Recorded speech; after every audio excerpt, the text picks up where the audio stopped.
समय बीता तो भगवान विष्णु सोने लगे। सोते सोते काफी टाइम हो गया, भगवान विष्णु जगे नहीं। और जब भगवान विष्णु जगे नहीं तो भगवान विष्णु के शरीर से मैल निकला। ये मैल भैया किसे कहते हैं? हम आप लोग जो कोई सख्त काम करते हैं, कार्य किसानी का हो, खेती का हो, कोई ज्यादा मजबूती वाला जो कार्य करते हैं तो शरीर से निकलता है पसीना। ये पसीना जो है इसे बोलते हैं मैल। तो भगवान विष्णु के शरीर से पसीना निकला और उस पसीने के द्वारा भैया 2 राक्षस बन गए।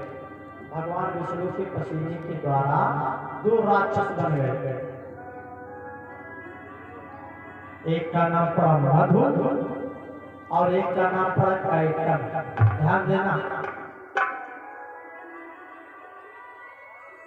मधु और कैटम धीरे धीरे कुछ बड़े हुए तो भगवान ने विचार किया, ये तो क्योंकि ये जो मधु कैटम थे वो राक्षस की भांति से थे, तो भगवान ने विचार किया भाई ये राक्षस हैं, अगर ये बड़े हो जाएंगे तो बहुत ही सभी को परेशान करेंगे।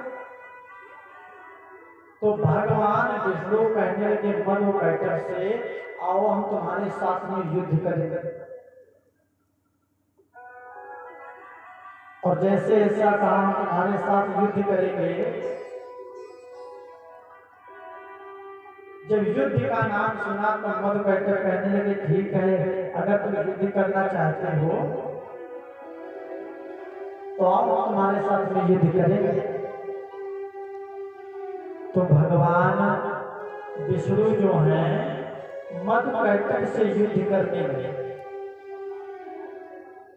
मधु कैटम से युद्ध करते करते भगवान विष्णु को 5000 वर्ष बीत गए, लेकिन मधु और कैटम को पराजित नहीं कर पाए। कौन? भगवान विष्णु। आज भगवान विष्णु विचार करने लगे ये क्या बात है, इतना टाइम हो गया है और हम मधु कैटम को हरा नहीं पाए। कुछ समय बीता तो मधु कैटम भगवान के पास गए, भगवान से बोले हे प्रभु एक बात बताएं। मधु कैटम की बात सुनकर के भगवान कहने लगे बोलो क्या बात है। मधु कैटम कहने लगे भगवान हम तुमको कुछ वरदान देना चाहते हैं। आज भगवान विष्णु हंसने लगे, विचार करने लगे वाह, आज तक हम दूसरों को वरदान देते आए हैं और आज मधु कैटम हमें को वरदान दे रहे हैं। तो भगवान ने एक विचार किया अपने अंदर, जानते हो क्या विचार किया? मधु कैटम को हम पराजित भी नहीं कर पाए और मधु कैटम हमसे वरदान भी यानी वरदान हमें देना चाहते हैं। तो मधु कैटम ने वरदान, जानते हो भगवान ने मधु कैटम से क्या वरदान मांगा?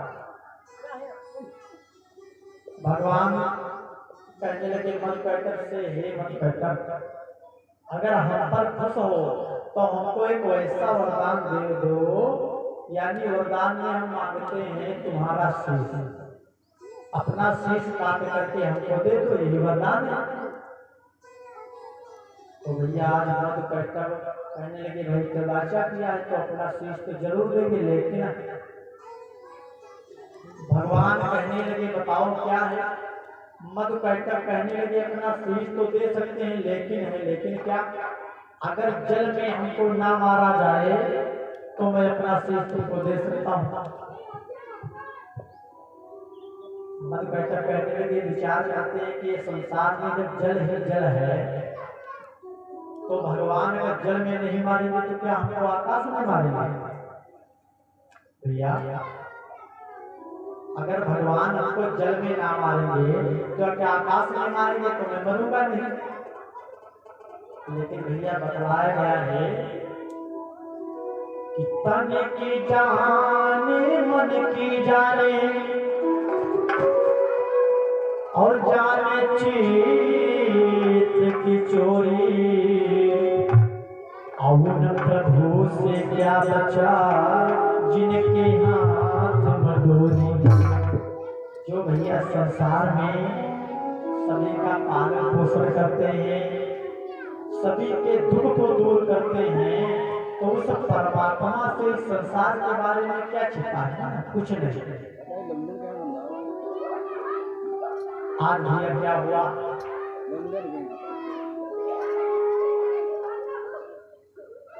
मधु और कैटक से जाके भगवान ने क्या मांगा?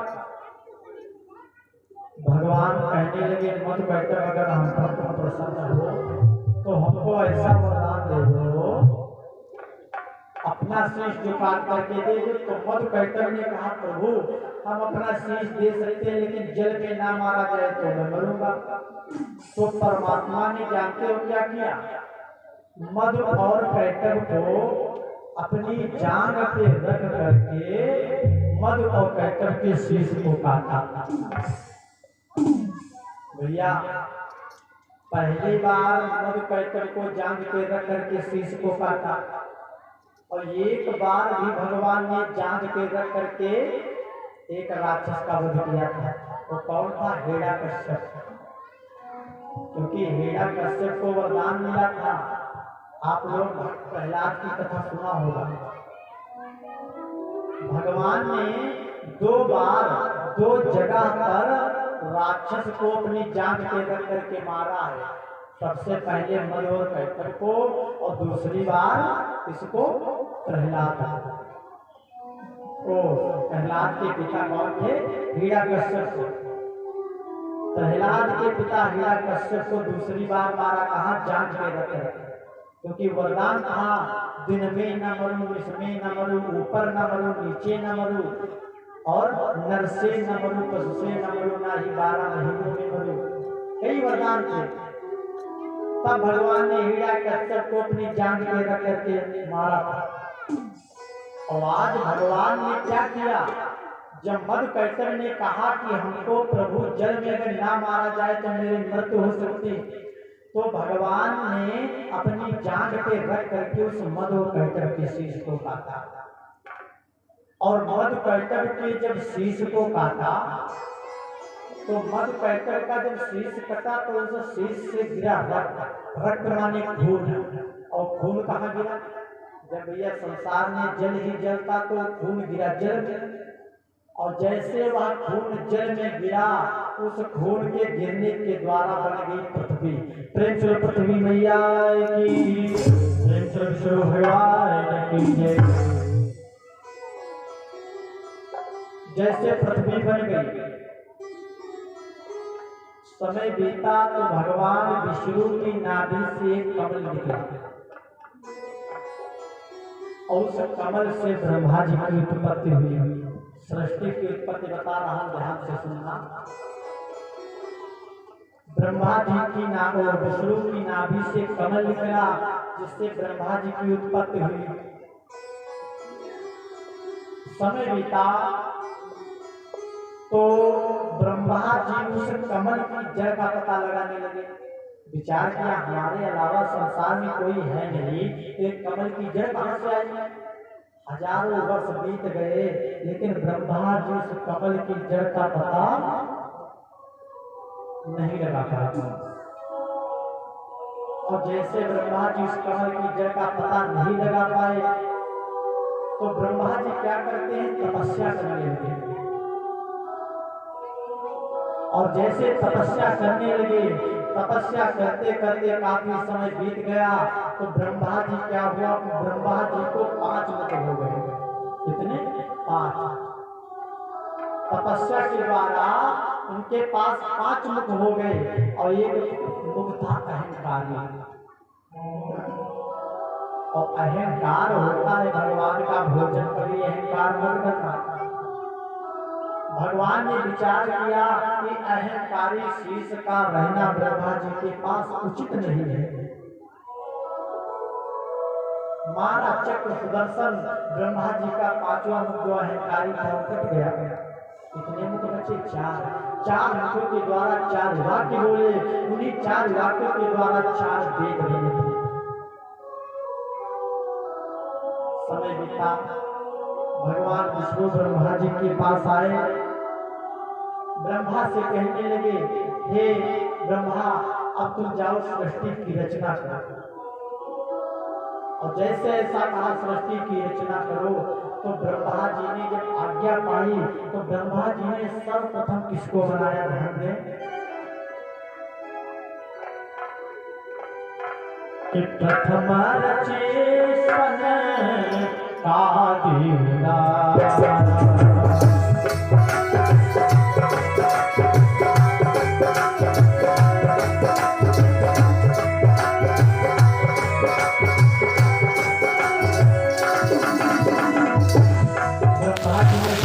किसको बनाया? कि प्रथम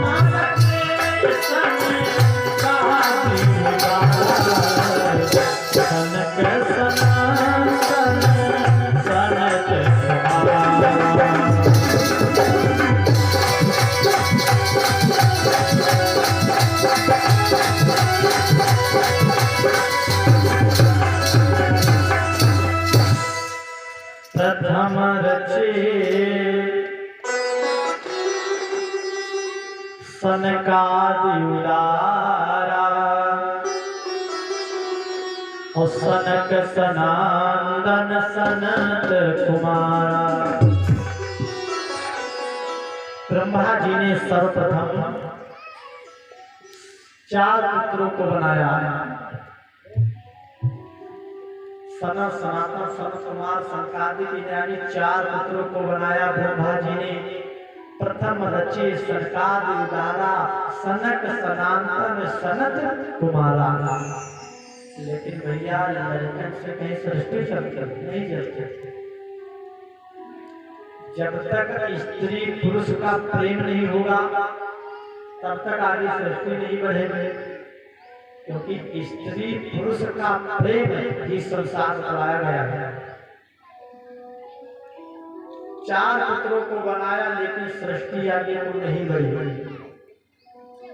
आज भगवान विष्णु की तरफ से फिर आदेश आया, ये ब्रह्मा तुम सृष्टि की रचना कैसे करते हो? आगे सृष्टि क्यों नहीं बढ़ती? तो ब्रह्मा जी ने भैया जानते हो 10 पुत्रों को और बनाया। भृगु, पुलस्त्य, इंगिरा इत्यादि नारद 10 पुत्रों को बनाया। कितने पुत्र हो गए ब्रह्मा जी के? 10 और 4 14 पुत्र। और 14 पुत्र हैं और भैया आगे तो सृष्टि नहीं बढ़ रही, क्योंकि हमने बोला है जब तक स्त्री पुरुष का प्रेम नहीं होगा तब तक आगे सृष्टि नहीं बढ़ेगी। 4 पुत्र बनाए पहले, बाद में बनाया 10 पुत्र। और कितने पुत्र हो गए? 10 4 14। और ब्रह्मा जी के भैया 14 पुत्र बतलाए गए हैं। 14 पुत्र हो गए, सृष्टि आगे नहीं बढ़ी। तब जानते हो क्या हुआ? फिर भगवान की तरफ से आदेश आया, ए ब्रह्मा तुम सृष्टि की रचना कैसे करते हो? क्यों नहीं सृष्टि चल रही? तब जानते हो ब्रह्मा जी ने 11 रुद्रों को बनाया। सबसे पहले 4 पुत्रों को, फिर 10 पुत्रों को, उसके बाद में 11 रुद्रों को बनाया। फिर भी जब सृष्टि नहीं चली, फिर भगवान की तरफ से आदेश आया, हे ब्रह्मा तुम सृष्टि की रचना कैसे करते हो? तब क्या हुआ? ब्रह्मा जी ने भैया 11 रुद्रों को बनाने के बाद में किसको बनाया? एक भुजा से पुरुष, एक भुजा से स्त्री। पुरुष का नाम पड़ा शत्रुपा मनु और स्त्री का नाम पड़ा शत्रुपा। मानस में तुलसी बाबा ने भी लिखा है कि 14 सुवर्ण मानस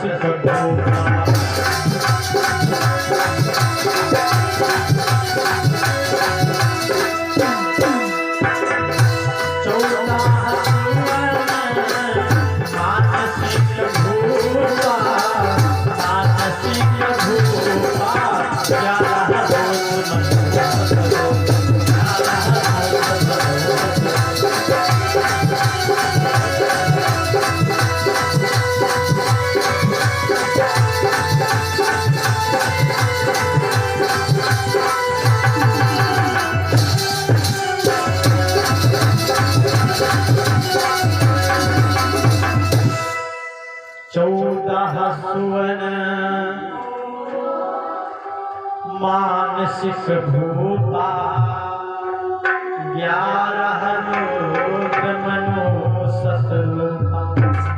इसको बनाया एक भुजा से पुरुष और एक भुजा से स्त्री।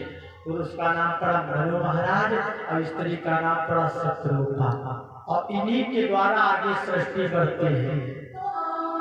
स्वयंभुव मनु और शतरूपा तिनते भय नर सृष्टि अनूपा। स्वयंभुव मनु और शतरूपा तिनते भय नर सृष्टि अनूपा। मनु शतरूपा जब उत्पन्न हुए तो ब्रह्मा जी ने एक बात बताया, क्या? ये मनु, ये शतरूपा, आज से तुम दोनों का पति पत्नी का संबंध है।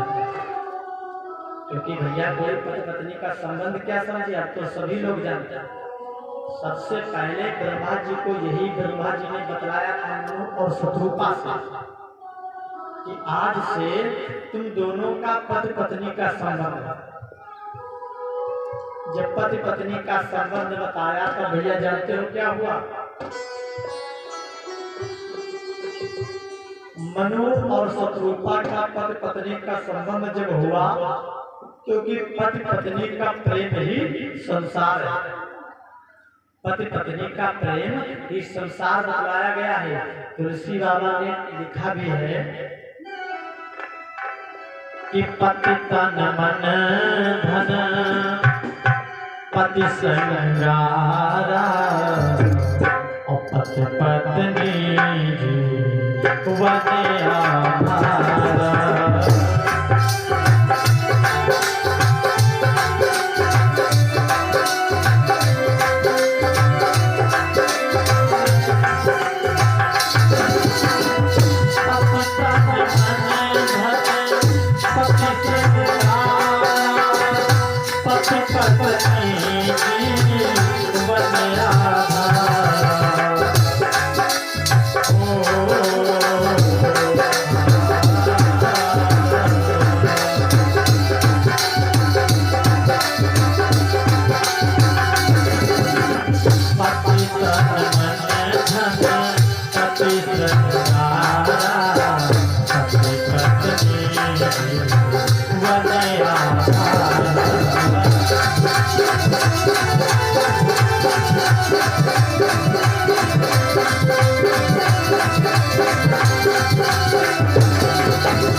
पति तन मन धन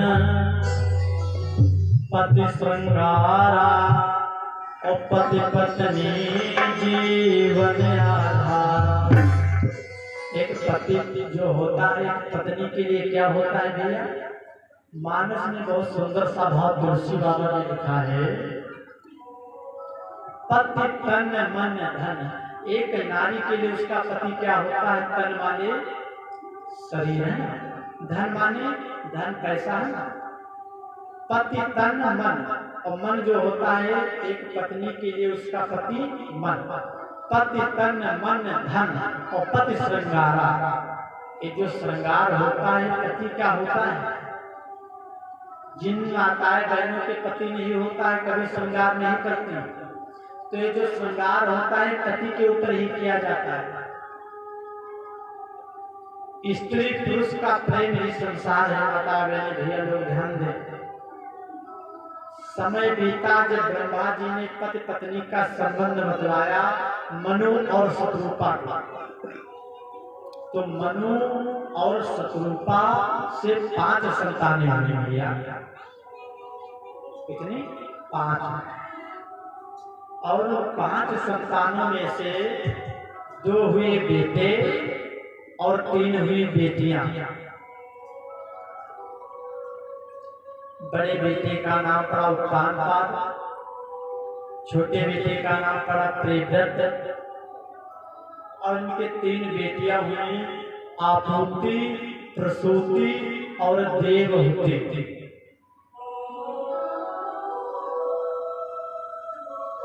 आपूति प्रसूति देवहूति 3 बेटियां हुई और 2 बेटे हुए उत्तानपाद और प्रियव्रत।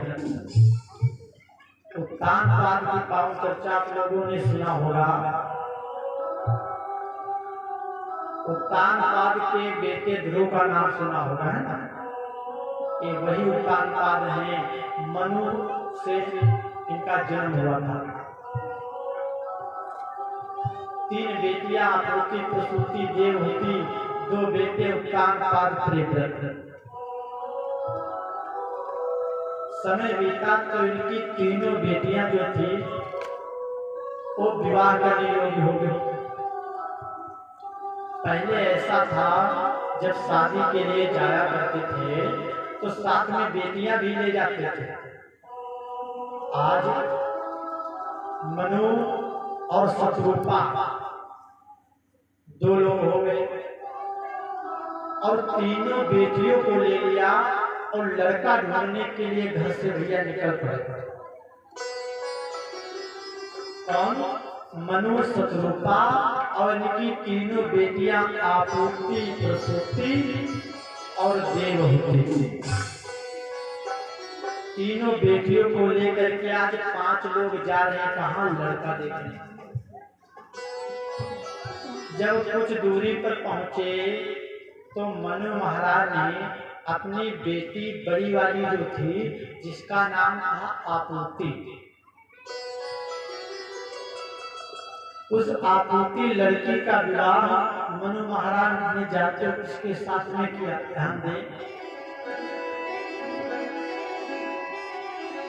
कि आपूति रुचि मोने ही गहाई, आपूति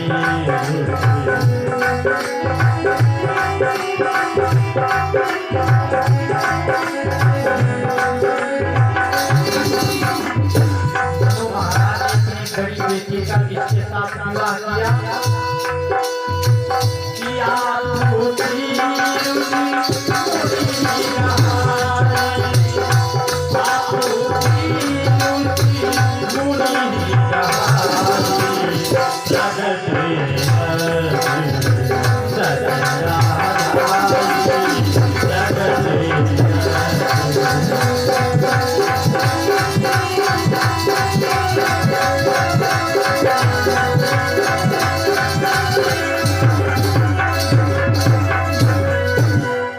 आपूति रुचि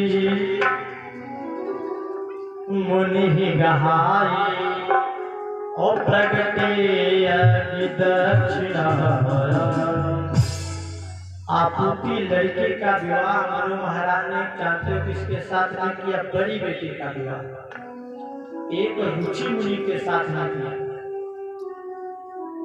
और जब रुचि मुनि के साथ आपूति बेटी का विवाह किया तो आपूति से और रुचि मुनि से 2 संतान मिली। एक हुआ बेटा और एक हुई बेटी। बेटे का नाम पड़ा यज्ञ और बेटी का नाम पड़ा दक्षिणा। एक बेटी और बेटा यज्ञ दक्षिणा जो है, इन दोनों भाई बहन में इतना प्रेम है कि एक के बिना दूसरे अधूरे। क्योंकि जहाँ पर यज्ञ होती वहाँ पर दक्षिणा अगर न चढ़ाया जाए तो कथा पूर्ण होगी। यहाँ 5 दिन की कथा है, अगर यहाँ दक्षिणा 1 रुपया भी न आए 5 दिन में तो कथा पूर्ण नहीं होगी। तो यज्ञ दक्षिणा जो होता है ये भाई बहन है, एक के बिना दूसरे अधूरे हैं। तो इन दोनों में बहुत प्रेम है। बड़ी बेटी के द्वारा 2 संतानें हुई, यज्ञ और दक्षिणा। समय बीता, मनु जी ने उस बेटी का बड़ी तो विवाह कर दिया। अब 4 लोग बचे, मनु, शत्रुपा और प्रसूति और देवहूति 2 बेटियां। कुछ दूरी पर पहुंचे मनु शत्रुपा बेटियों को लेकर के, तो मनु महाराज ने अपनी दूसरी बेटी प्रसूति का विवाह किया राजा दक्ष के साथ। तो ये राजा दक्ष ब्रह्मा जी के पुत्र। राजा दक्ष के साथ में जब विवाह किया प्रसूति का, तो प्रसूति से और राजा दक्ष से 11,000 पुत्र हुए। और जब 11,000 पुत्र हुए तो नारद जी हैं राजा दक्ष के भाई। नारद जी एक बार की बात इतना गीत गाते हुए आ रहे हैं, बहुत सुंदर सा गीत सभी लोग बोलेंगे।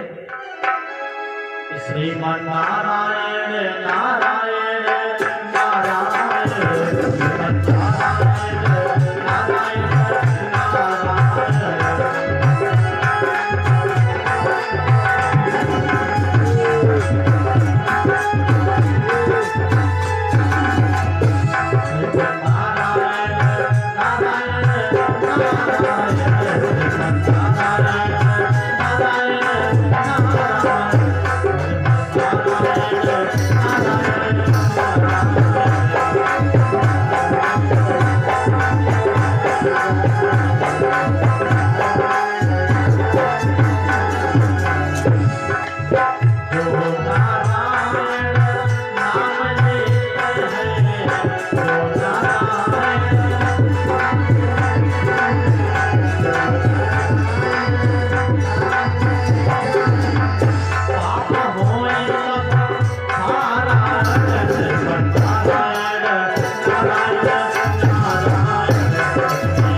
गाते हुए आ रहे हैं। और नारद जी गीत गाते हुए वही जगह पर पहुंचे जहां पर आज सभी बालक खेल रहे हैं। तो नारद जी ने ऐसा उपदेश दे दिया कि 11,000 पुत्र बाबा बने। तो राजा दक्ष ने श्राप दे दिया नारद को कि तुमने 11,000 पुत्रों को बाबा बनाया है, मैं तुम्हें श्राप देता हूँ कि तुम ढाई घड़ी से ज्यादा कभी कहीं नहीं पाओगे। प्रेम से गुरुदेव भगवान की, शेरा वाली मैया की, अपने माता और पिता की जय हो। दो बार भगवान का नाम लेंगे सभी लोग।